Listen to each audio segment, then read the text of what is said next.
नमस्कार, मी ॲडव्होकेट विशाल मोहिते, जिल्हाध्यक्ष भाजपा किसान मोर्चा। काल प्रवासादरम्यान जेव्हा जिल्हा प्रवास करत होतो आणि तासगाव या ठिकाणी गेलो असता काही द्राक्ष बागायतदार यांच्या पीक विम्याबद्दल तरतुदी आहेत। आपल्याला माहिती आहे की मोदी सरकार असेल, देवेंद्र फडणवीस सरकार आहे, शेतकऱ्यांच्या बाजूने असलेलं सरकार पीक विम्याच्या बाबतीतही फार जागरूक आहे। त्यासाठीच तुम्हाला सांगायला म्हणजे माझ्या जेव्हा तक्रारी आल्या काल त्या ठिकाणी प्रवास करताना की द्राक्षाचा पीक विमा हा उतरवला गेला बजाज अलायन्सने, फक्त योग्य ते मोबदला द्यायला होता शेतकऱ्यांना, तो दिला नाही।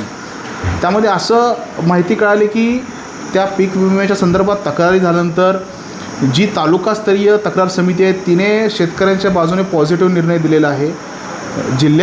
जिल्हाधिकाऱ्यांच्या अंतर्गत जी कमिटी आहे तिनेसुद्धा शेतकऱ्यांच्या बाजूने पॉझिटिव्ह निर्णय दिलेला आहे। अगदी चंद्रकांत पुलकोंडवारांचा मी आदेश वाचला, तोही आदेश शेतकऱ्यांच्या बाजूने आहे।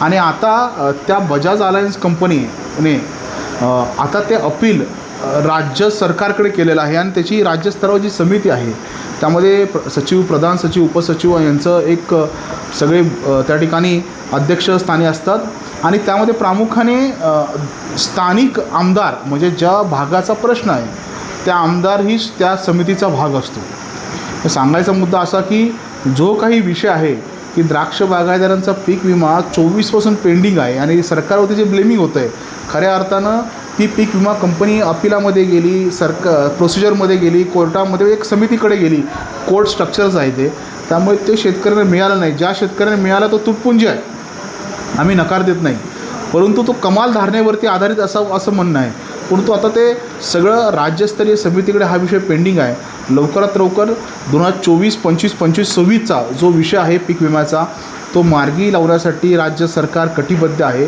आता विषय आहे की यामध्ये विधानमंडळाचे सदस्य जे स्थानिक आमदार आहेत त्यांचाही सहभाग यामध्ये महत्त्वपूर्ण आहे, तेही सुद्धा याचे सदस्य असतात।